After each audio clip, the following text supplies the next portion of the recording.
Ready? Hariom দর্শক হরিওম দর্শক মাঘ মাসের পৌষমী শুক্লাপক্ষে পৌষমী তিথিতে হিন্দু সনাতন ধর্ম মতে শ্রী শ্রী সরস্বতী পূজা করা হয়।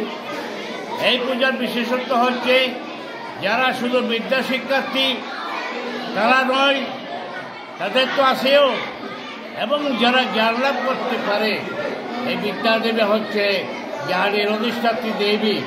যার মধ্যে জ্ঞান নাই সে পশুর সমান বলে শাস্ত্রে, তাই জ্ঞান লাভ করার জন্য ছেলে বুড়ো বৃদ্ধ সকলেরই এই মা সরস্বতীর পূজা করা একান্ত কর্তব্য বলে আমি মনে করি। তাই সারা বিশ্ব জুড়ে সনাতন ধর্মাবলম্বী যারা আছেন মা সরস্বতীর পূজা করে থাকেন।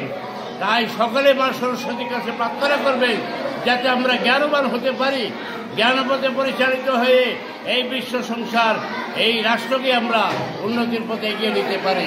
সকলের কাছে তাই প্রার্থনা। হরিওম তৎসৎ, হরিওম তৎসৎ।